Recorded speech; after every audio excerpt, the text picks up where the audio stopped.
Hello' everyone, আশা কৰোঁ আটাইৰে পূজা ভালে ভালে গৈছে। মই আজি দুৰ্গা পূজা স্পেচিয়েল ব্লগটো লৈ আহিছোঁ আৰু এয়া গোৱালপাৰাৰ কালীবাৰীৰ পূজা মণ্ডপ। আৰু এই পূজা মণ্ডপত প্ৰায় 700ডাল বাঁহ ব্যৱহাৰ কৰি বিভিন্ন ধৰণৰ ডেক'ৰেশ্যন কৰা হৈছে। ইয়াত সাগৰী, ঝাৰু আদিও ব্যৱহাৰ কৰা হৈছে ডেক'ৰেশ্যনৰ বাবে। আৰু আজি ষষ্ঠীৰ দিন আৰু মই মূৰ্তি চাবলৈ আহিছোঁ পূজালৈ। আৰু এয়া মূৰ্তি এতিয়ালৈ মণ্ডপত উঠোৱা হোৱা নাই। আৰু মোৰ প্ৰায় 5-6 বছৰ আগৰ এটা আশা আছিল যে মূৰ্তিভাগ এইবাৰ মই আগবঢ়াম বুলি কালীবাৰীলৈ। এইবাৰহে মই দিব পাৰিলোঁ। তাৰ বাবে ভগৱানৰ ওচৰত চিৰকৃতজ্ঞ আৰু লগতে কালীবাৰী পূজা কমিটিৰ ওচৰতো চিৰকৃতজ্ঞ। ইয়াত দিনৰ ভাগত কিছু এনেকুৱা দেখা যায়। আৰু এয়া হ'ল আমাৰ দুৰ্গা মা। ইমান ধুনীয়াকৈ বনাইছে ন শিল্পীসকলে। তেওঁলোকেও যথেষ্ট কষ্ট কৰে মূৰ্তিসমূহ গঢ়োতে। আৰু এয়া সপ্তমীৰ ৰাতিপুৱা পূজাভাগ আগবঢ়াবলৈ গৈছিলোঁ। আৰু সপ্তমীত কিছু নিয়ম থাকে আৰু সেই নিয়মসমূহ যদিও ভিডিঅ' কৰা নহ'ল, মই কিছু ফটো ইয়াৰ লগত সংলগ্ন কৰি দিছোঁ।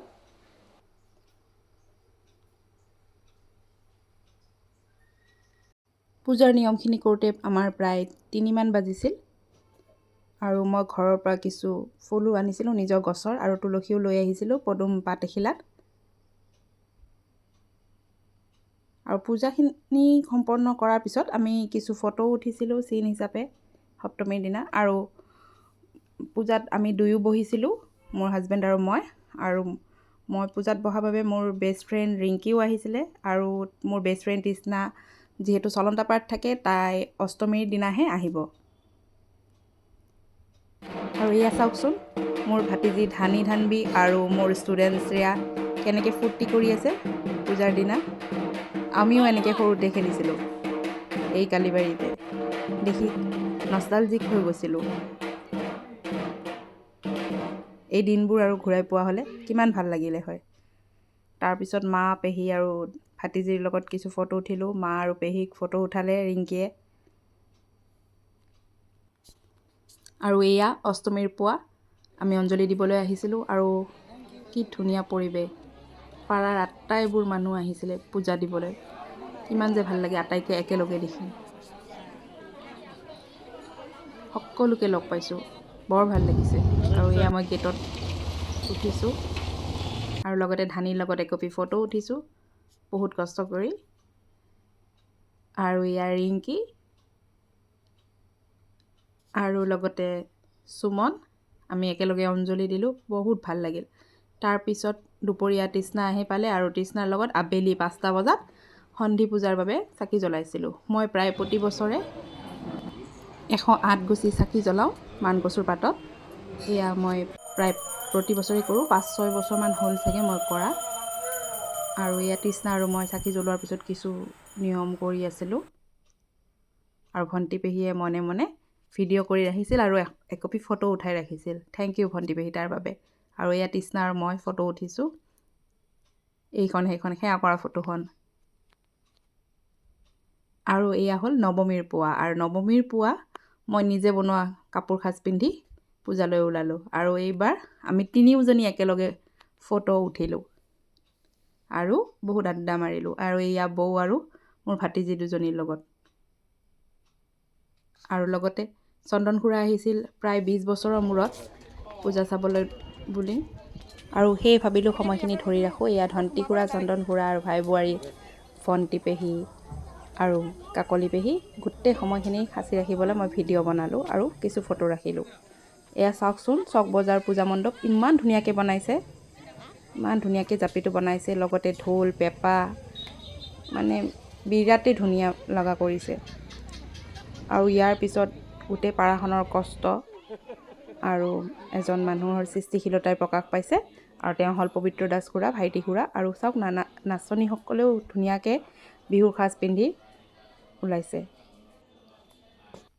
আৰু ইমান ধুনীয়া এটা পূজা মণ্ডপত নিজে এটা ভিডিঅ' নবনোৱাকৈ কেনেকৈ থাকোঁ বাৰু। ইমান ধুনীয়া লাগিছে জাপিয়ে ঢোলে পেঁপাই। আৰু এয়া চন্দন খুৰাই, ডনি, কুণাল ইহঁতৰ লগত কথা পাতি আছে। আৰু আমাৰ পৰিয়ালৰ আটাই গল্প কৰি আছে মিলি। সকলোকে বহুত দিনৰ মূৰত লগ পাই বহুত ভাল লাগিছে। কেইকপিমান ফটোও উঠি ল'লোঁ। Thank you Doni for beautiful photo.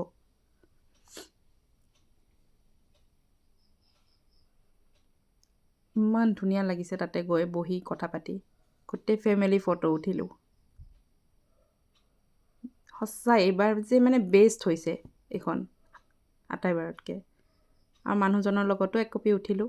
আৰু আমাৰে পাড়াৰ সোণা আৰু ডেভিডে মিলি আৰু লগতে কেইজনমানে মিলি এখন দোকান দিছিলে। আৰু সেয়ে আমি তালৈকে গ'লোঁ। শুনকচোন সি কি কৈ আছে।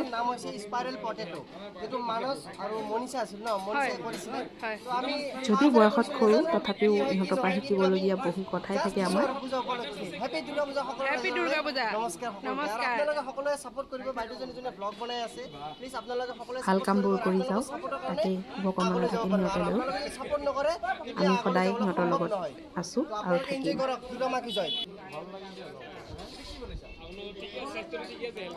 আৰু এয়া মোৰ পাড়াৰ খুৰী বৌহঁত, যিয়ে মোক যথেষ্ট মৰম কৰে আৰু মোৰো মৰমৰ তেওঁলোক। আৰু এইবাৰ আকৌ কালিবাৰীত আহিলোঁ আৰু আমি তিনিজনী মিলি মানে গল্পৰ শেষ নাই আৰু। কথাই পাতি আছোঁ, কথাই পাতি আছোঁ। কথা পাতি পাতি কেতিয়া যে দেৰি হৈ গ'ল গমেই নাপালোঁ। পিছত ঘৰত আহি আকৌ লাইব্ৰেৰীত কথা পাতিলোঁ চন্দন খুৰাৰ লগত। আৰু কিছু ফেমিলি আড্ডা হ'ল বহু বছৰৰ মূৰত। খুবেই ভাল লাগিল। আকৌ আমি তিনিজনী ফটো উঠিছোঁ কিছু। আৰু সেইবোৰো সংলগ্ন কৰি দিছোঁ ইয়াৰ লগতে। ফটোৰ যে শেষেই নাই। আৰু এয়া মোৰ ভাইটি ভাস্কৰ। সিহঁতবোৰ সদায় মোৰ মৰমৰ। আৰু এয়া ৰোহিত, মোৰ কুইজ পাৰ্টনাৰ, মোৰ ভাইটি মৰমৰ। আৰু সন্ধিয়া আকৌ ওলালোঁ নৱমী চাবলৈ আৰু কেইখনমান ফটো ভাইটি চাব্বিৰে তুলি দিলে। তাৰ কাৰণে ধন্যবাদ চাব্বিৰ। সদায় মোক এনেকৈ ইনস্পায়াৰ কৰি যাবা, ফটো তুলি দিবা।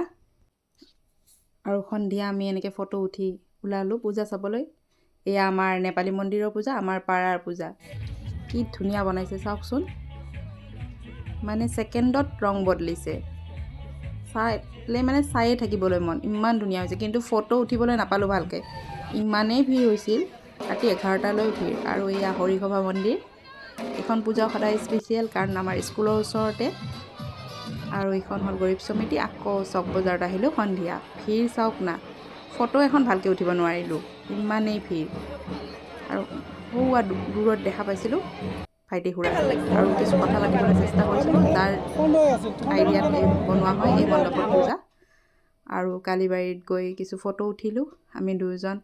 তাৰপিছত গোটেই ফেমিলি, ডাঙৰ মা, যোগিতা বাইদেউ, মণি পেহী, গীতু আৰু আমি দুটা ফটো উঠিলোঁ।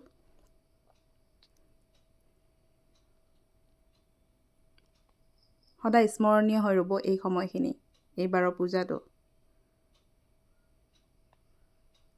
যদিও ফটোবোৰ ইমান ভাল হোৱা নাই, কিন্তু সময়বোৰ যথেষ্ট ভাল আছিল, যথেষ্ট ভাল লগা আছিল। আৰু লাষ্টত এক কপি ফটো উঠিবলৈ চান্স পাইছিলোঁ ভাইটি খুৰাৰ লগত, যাৰ আইডিয়াত এই জাপিটো বনোৱা হৈছিল। আৰু তাপসদা আৰু অনিৰ্বাণকো লগ পালোঁ এইখন পূজাতে। আৰু কিছু ফটো উঠিলোঁ। তাৰপিছত ঘৰমুখী হৈ থাকোঁতে আকৌ নেপালী মন্দিৰত ভাবিলোঁ নামি উঠোঁ, ফটো নাই, এতিয়াও ভিৰ। আৰু শেষত জিলাপি কিনি ঘৰলৈ উভতিলোঁ। দশমীৰ পুৱা আকৌ কালিবাৰীলৈ গৈছিলোঁ কিছু নিয়ম থকা বাবে।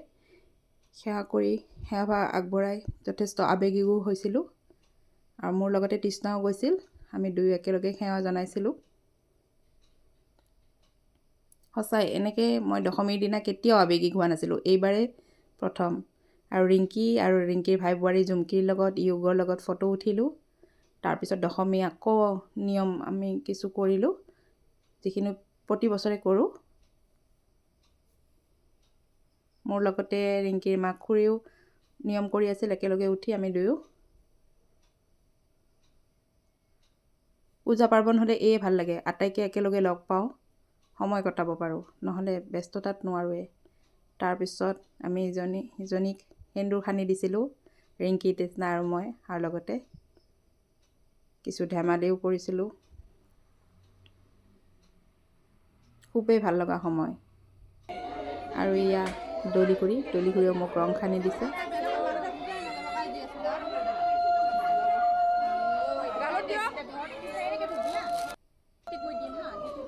ভিডিঅ'টো ভাল নহ'ল, তথাপিও এড কৰিছোঁ সময়খিনি স্মৰণীয় বাবে আৰু মোৰ কাৰণে স্পেচিয়েল কাৰণে।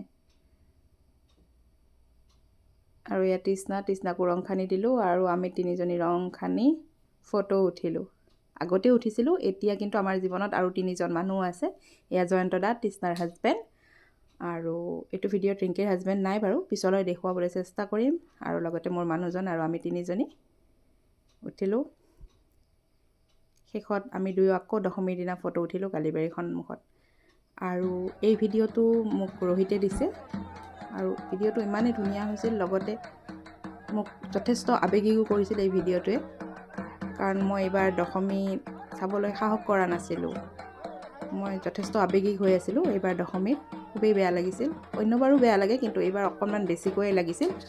হয়তো মই মানে দিনটো বেছিভাগ সময় তাতে নিয়মত কটাব লগা হোৱাৰ কাৰণে বেছি ওচৰত আছিলোঁ, সেইকাৰণে যথেষ্ট আৱেগিক হৈছিলোঁ। আৰু মই এনেকৈ কোনোবাৰ দেখা নাছিলোঁ ভিডিঅ', হয়তো কালীবাৰীৰ মূৰ্তি এনেকৈ হেৰি কৰা, বিসৰ্জন দিয়া, এইটোৱে প্ৰথম। Thank you Rohit for this beautiful video' and awesome photography. Thank you Rohit, and thank you all for watching my video. Please like, share and comment and subscribe my channel. Thank you.